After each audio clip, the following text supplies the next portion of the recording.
Why pay money to see something that you can see for real out in the street? The Great Train Robbery was Porter's next film. That's when you really begin to see the possibilities. And I'm not saying this because I'm an editor, but the invention of editing is the thing that allowed film to take off. It's the equivalent of the invention of flight.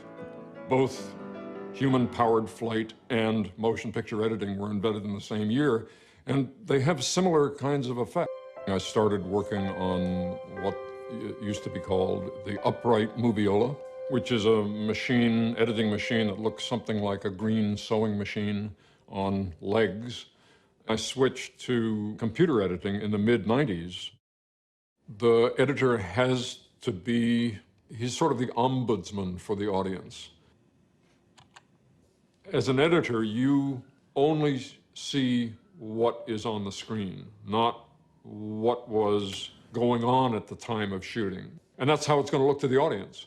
I make it a principle not to go on the set, not to see the actors out of costume, not to see anything other than the images that come to me from location. The first thing in that I'm standing up, which allows me a considerable amount of freedom of movement, and it also means that I'm sprung.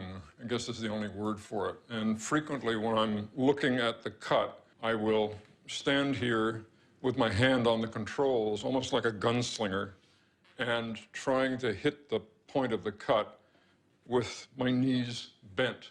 And somehow this is important for me because it allows me to internalize the rhythms, the visual rhythms of what's happening. At this point, we've started with a blank slate. So the question is, what are we going to start with? That looks like a good possibility. It establishes things. So there's Anthony saying action, and they start to come forward. We could begin it anywhere in here, but see, there now somebody falls right here, and that's good. Falling is good. We will edit this shot into the timeline. And there it is. In the end, there will be probably 5,000 shots in the film, and all of them have to be ultimately be the right shot in the right place for the right length of time.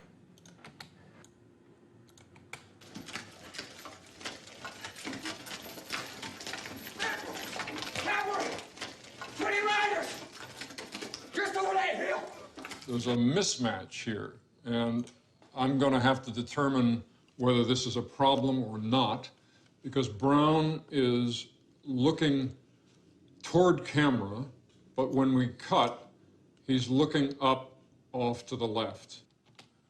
We can have Jeremy come in and cut so that Jeremy's head is masking Brown's head, so that the mismatch is not seen. And now I'm going to mark this frame, and I'm going to get rid of this area, which is 1, 2, 3 frames. And now I'm going to look at it in context and see how it looks. Good. You have to have the personality that enjoys that it's almost like making little pieces of jewelry, that patience of the individual shots and how they're crafted together. But at the same time, you have to have an appreciation for the larger picture and how these shots fit into the larger picture of the scene, and then how the scene fits into the larger picture of the sequence, and how the sequence fits together with the larger picture of the whole work, and then how the work fits together with society. So it's a boxes within boxes within boxes. Another way of looking at film editing is that it's a dance of eyes. Philip Seymour Hoffman's eye is looking, so that's a good thing.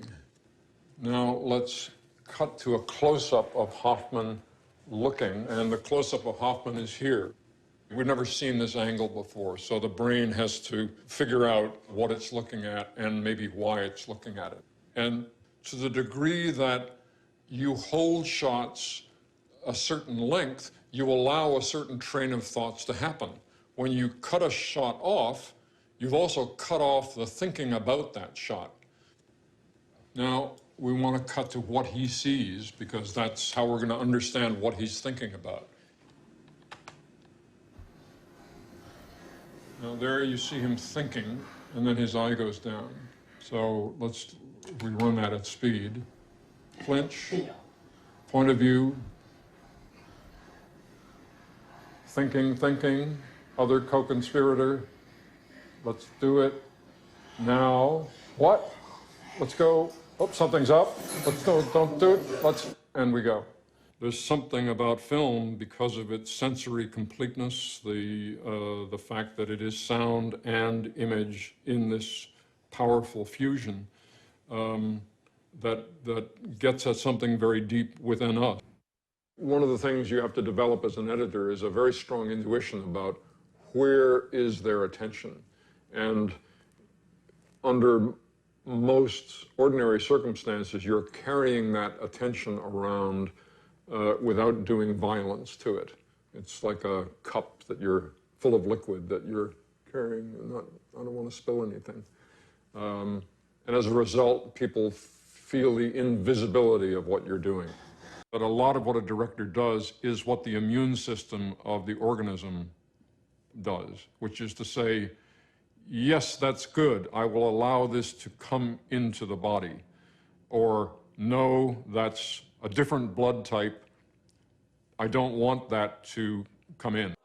The opening scene of Apocalypse is a good example of what you can achieve editorially that is not based on the original script. There were some collisions of images that occurred to Francis as he was shooting the film that were at variance with how he had planned to begin the film originally.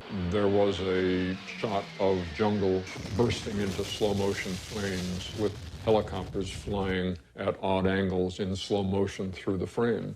And when Francis saw that shot in dailies, which was, I think, simply done to record this explosion, it wasn't intended to use it in the finished film. But he looked at it and said, that's the film right there. This jungle, flames, helicopter. Willard punches the mirror, blood comes out of his hand. All of this is really happening. That's real blood. That's Marty Sheen. None of that was intended to happen. That was just Francis saying, Marty, let's shoot an improvisation with you trapped in your room and what is going to happen. Going through the dailies of the film, I collected a number of images of the Cambodian heads, burning images from the end, and worked them in through a series of multi-level dissolves with the burning napalm and the helicopters flying through, and then images of Willard's room and Willard asleep, and he's trapped in this nightmare. You have been hearing helicopter sounds, and now you see this ceiling fan, and what you're hearing is the whap, whap, whap, whap, whap sound of a helicopter.